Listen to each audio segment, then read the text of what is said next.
Hello guys, आज मैं blue box season 2 के एपिसोड 3 को एक्सप्लेन करने वाला हूँ। लास्ट एपिसोड के एंड में ताइकी की बातें सुनने के बाद युमिका ने उसे चाटा मार दिया था। अब वो कहती है तुम बहुत एनोइंग हो, मेरे और चिनात्सु के बीच में अब कुछ भी नहीं है, तो मेरा पीछा छोड़ दो। ताइकी कहते तुम्हारे पीछे कौन आया है, तुम ही ना जाने कहाँ से आ गई और सब कुछ बर्बाद कर दिया। युमिका कहती है ऐसा इसलिए हुआ क्योंकि वो अपने बास्केटबॉल से डोमिनेट करने के वर्ड से मुकर गई। ताइकी कहता है वो वैसे ही प्रैक्टिस कर रही है जैसे उसे करना चाहिए, यहाँ तक कि अब वो पहले से भी ज्यादा प्रैक्टिस करने लगी है। युमिका कहती है वो इतना अच्छा खेल पाती है क्योंकि वो सब लोगों से डबल प्रैक्टिस करती है, पर अगर वो ऐसे ही खेलती रही तो मुझे उसका फ्यूचर नहीं दिखता। इस पल में ताइकी को रियलाइज होता है उसे चिनात्सु की चिंता है। अब अगली सुबह ताइकी प्रैक्टिस के लिए जा रहा था और मॉम उसे लंच बॉक्स पैक करने को कहती है। ताइकी पूछता है चिनात्सु कहाँ है। मॉम कहती है उसके विंटर कप टूर्नामेंट आ रहे हैं तो मैंने उसे जल्दी भेज दिया। और आज मॉम लेट उठी थी क्योंकि वो देर रात तक कोरियन ड्रामा देख रही थी, तो लंच बनाने में देरी हो गई थी। तो अब ताइकी को चिनात्सु का लंच लेकर जाना होगा। वो कहती है चिनात्सु ने कहा था लंच को क्लब रूम के फ्रंट पे रख देना। ताइकी सोचता है खाने पे गुड लक बनाकर ले जाऊं क्या, नहीं इससे बढ़िया इसमें और वेजिटेबल्स डाल देता हूँ। और उसने लंच बॉक्स को इतना भर दिया था कि उसका ढक्कन भी नहीं लग रहा था। फिर वो जिम जाता है। एक लड़का कहता है आज तुम लेट हो गए। ताइकी कहता है मैं कन्वीनियंस स्टोर गया था इसीलिए। और वहाँ टूर्नामेंट की प्रैक्टिस ने जिम की हवाएं बदल दी थी, वहाँ पूरा इलेक्ट्रिक एटमॉस्फेयर हो गया था। फिर हीना आती है। ताइकी उसे गुड मॉर्निंग विश करता है और हीना कोल्डली गुड मॉर्निंग कहकर चली जाती है। नीना ताइकी से कहती है तुम चिंता मत करो, उसका बर्ताव ऐसा है पर वो रिदमिक रूटीन अच्छे से फॉलो कर रही है। फिर वो कहती है हीना के कंपैरिजन में तुम पे तो बहुत कम असर हुआ है। यहाँ वो रिजेक्ट करने के बाद की लाइफ की बात कर रही थी पर ताइकी को समझ नहीं आता। फिर बास्केटबॉल टीम क्लब रूम में जाती है। चिनात्सु को बाहर उसका लंच रखा मिलता है और लंच के साथ उसे किटकैट भी मिलती है। और अब आप समझ गए होंगे ताइकी स्टोर क्यों गया था। उसके बाद बास्केटबॉल टीम प्रैक्टिस कंटिन्यू करती है और यूना जिसे पास करने वाली थी वो लड़की घिरी हुई थी, तो उसके पास खुद जाकर बास्केट करने का मौका था, पर वो पैनिक हो गई थी और उसने पास कर दिया था। और फिर जब 10 मिनट का ब्रेक हुआ तो चिनात्सु उससे बात करने जाती है और ये बात उसे समझाती है। और अगर उसे एक्स्ट्रा प्रैक्टिस करने में हेल्प चाहिए तो वो उसके साथ प्रैक्टिस करने का उसे ऑफर भी देती है। पर यूना उसे सॉरी कहती है। वो कहती है वो इतनी कैपेबल नहीं है और उसकी वजह से ही टीम पीछे रह जाती है। वो कहती है सब तुम्हारे जितना एफर्ट्स नहीं लगा सकते, सॉरी। चिनात्सु कहते है कोई बात नहीं, मैं भी परफेक्ट नहीं हूँ, हमें बस अपना बेस्ट करना है। उसे याद आता है बचपन में एक बार युमिका ने उससे कहा था तुम कभी ब्रेक लेकर वीडियो गेम खेलने का नहीं सोचती। चिनात्सु ने कहा था मैंने ऑलरेडी सबके बाद स्टार्ट किया है, अगर मैं ब्रेक ले लूंगी तो मैं कभी कैचअप नहीं कर पाऊंगी, इसीलिए मेरे पास दूसरी चीजों के लिए टाइम नहीं है। युमिका ने कहा था तुम्हें ऐसा लगता है पर तुम कर लोगी, ये तुम्हारा टैलेंट है। अब अगली सुबह 5:30 बजे चिनात्सु उठती है और रेडी होकर नीचे जाती है। ताइकी ब्रेकफास्ट कर रहा था और मॉम कहती है आज तुम्हारा लंच बॉक्स रेडी है। ताइकी कहते हैं हाँ क्योंकि आज आप सोती नहीं रही। मॉम कहते हैं तुम्हें तो शुक्रमंद होना चाहिए कि मैं डेली सुबह जल्दी उठकर लंच बनाती हूँ। ताइकी कहता है मैं हूँ। चिनात्सु मॉम को थैंक्स कहती है और मॉम कहती है चलो तो फिर मुझे केक की ट्रीट दो। फिर चिनात्सु ताइकी से कहती है क्या उसने कभी मॉर्निंग प्रैक्टिस स्किप करने के बारे में सोचा है। ताइकी मन में कहता है अगर तुम नहीं होती तो मैं तो बहुत बार स्किप कर चुका होता।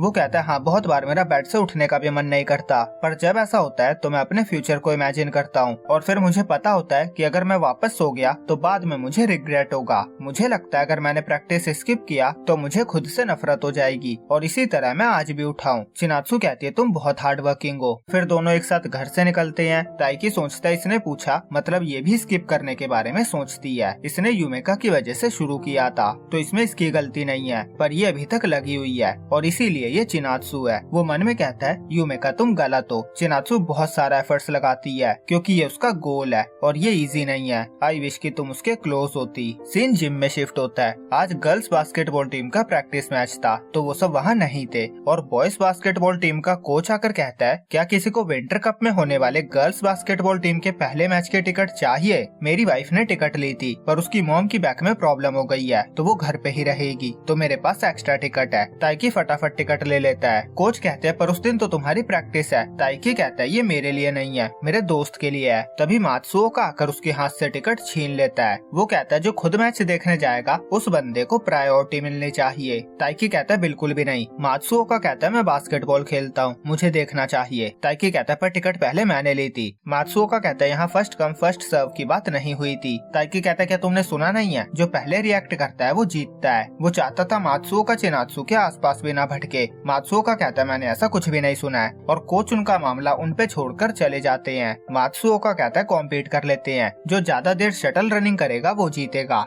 गाइस शटल रनिंग में आपको एक पॉइंट से लेकर दूसरे पॉइंट पे जाना होता है और दूसरे पॉइंट से वापस पहले पे आना होता है और वो दोनों ये कंटिन्यूस करते रहेंगे जब तक कोई ये हार नहीं जाता। मात्सुओका कहता है हम दोनों अपने अपने स्पोर्ट्स में अच्छे हैं तो ये दोनों के लिए फेयर चांस होगा। और लड़के बातें कर रहे थे एंड्योरेंस के कंपटीशन में बास्केटबॉल प्लेयर के पास एडवांटेज होगा क्योंकि वो भागते ही रहते हैं। और एक लड़के ने तो ये भी सुना था कि मात्सुओका 10 किलोमीटर तक भागता था और ताइकी कंपटीशन के लिए हाँ कर देता है। दूसरी तरफ बास्केटबॉल टीम प्रैक्टिस मैच के बाद जिम आ रहे थे और चिनात्सु घर जाकर चेंज करके आने वाली थी और रास्ते में उसे डेंटिस्ट का क्लिनिक दिखता है जहाँ ताइकी जाता था। ताइकी ने उसे वहाँ जाने से मना किया था, उसने कहा था वहाँ डरावने लोग हैं। तभी क्लिनिक से यूमेका निकलती है, वो सामान लेने जा रही थी। वो चिनात्सु को देखती है और जाने लगती है। चिनात्सु कहती है तुम्हारा लास्ट नेम कीडो है ना? यूमेका कहती है जब मैं जूनियर हाई पास आउट हुई थी तो मेरे पेरेंट्स का डिवोर्स हो गया था। चिनात्सु कहते हैं मुझे नहीं पता था। यूमेका कहती है ये कोई नॉर्मल बात नहीं थी इसीलिए मैंने बताना जरूरी नहीं समझा। चिनात्सु कहती है तुम मुझे कभी कुछ नहीं बताती। सीन ताइकी पे आता है, उनकी रेस स्टार्ट हो चुकी थी। मात्सुओका कहता है तुम स्लो होने लगे हो। ताइकी कहता है ज्यादा नहीं। मात्सुओका कहता है अच्छा है क्योंकि ये तो मेरा वार्म अप है। वो कहता है क्यों ना और दाव लगाया जाए, अगर तुम हार गए तो तुम्हें चिनात्सु पे गिव अप करना होगा। ताइकी कहता है ऐसा कभी नहीं होगा। मात्सुओका कहता है अगर तुम नहीं भी मानोगे तो भी मुझसे हारने के बाद तुम्हें शर्म तो आएगी। सीन वापस चिनात्सु की तरफ आता है, वो पूछती है क्या तुम पार्ट टाइम काम करती हो? यूमेका हाँ कहती है। चिनात्सु कहती है मतलब ताइकी को पता है। फिर वो पूछती है क्या उसके पेरेंट्स की वजह से उसने स्कूल चेंज किया था? यूमेका कहती है नहीं। चिनात्सु कहती है काश तुमने मुझसे बात की होती, पर मैं ये भी नहीं कह सकती कि मुझे सब कुछ बताओ, हम सिर्फ दोस्त ही तो थे।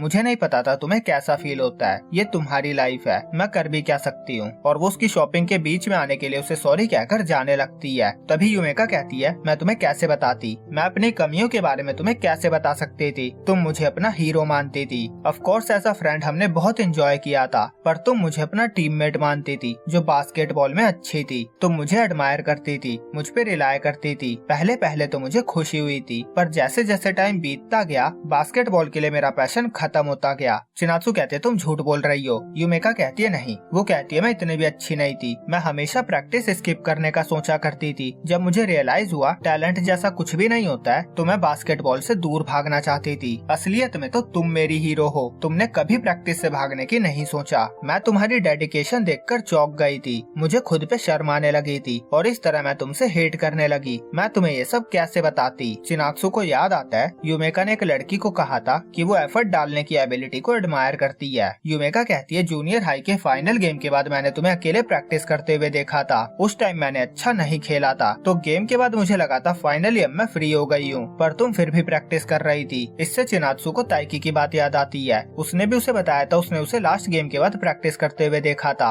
उस टाइम उसने कहा था इतनी मेहनत करने के बाद भी हार जाए तो बहुत बुरा लगता है ना, ऐसा लगता है जैसे हमने सारी मेहनत बस हारने के लिए की थी। यूमेका कहती है इसीलिए मैं तुम्हें उस लड़के के साथ अकेले देखकर शॉक हो गई थी, क्योंकि मुझे इतनी बुरी तरह हराने के बाद मुझे नहीं लगा था तुम उस तरह की इंसान होगी। तुम बास्केटबॉल से इतनी ऑब्सेस्ड थी कि तुम दूसरी चीजों पे ध्यान ही नहीं देती थी, तुम्हें बस प्रैक्टिस की परवाह थी, ऐसी थी तुम। चिनात्सु कहती है तुम गलत हो। वो कहती है वो कोई दूसरी चीज नहीं है, मेरे लिए वो एक ही है और सेम है। जब तुमने क्विट किया तो वो गोल जो मैं चेस कर रही थी और वो पर्सन जिस पे मैं डिपेंड हो सकती थी वो गायब हो गए। मुझे अकेलापन फील हुआ, बास्केटबॉल में डोमिनेट करना बहुत दूर लगने लगा और जब मुझे डाउट होने लगा कि मेरी इतनी मेहनत का कोई फायदा है भी या नहीं, जब मुझ में बिल्कुल भी हिम्मत नहीं थी, तो वो मुझे हिम्मत देता है क्योंकि मेरे पास कोई ऐसा इंसान है जिसकी वजह से मैं अपना बेस्ट देने की पूरी कोशिश करती रह सकती हूँ। और जब वो ये सब बता रही थी उसी टाइम दूसरी तरफ ताइकी भी अपना बेस्ट दे रहा था। वो ऑलमोस्ट गिर ही गया था पर फिर भी वो हार नहीं मान रहा था और यहीं पे ये एपिसोड एंड होता है। तो अगला एपिसोड जल्दी देखने के लिए मेंबरशिप लेना ना भूले और अगर आपको वीडियो अच्छी लगी हो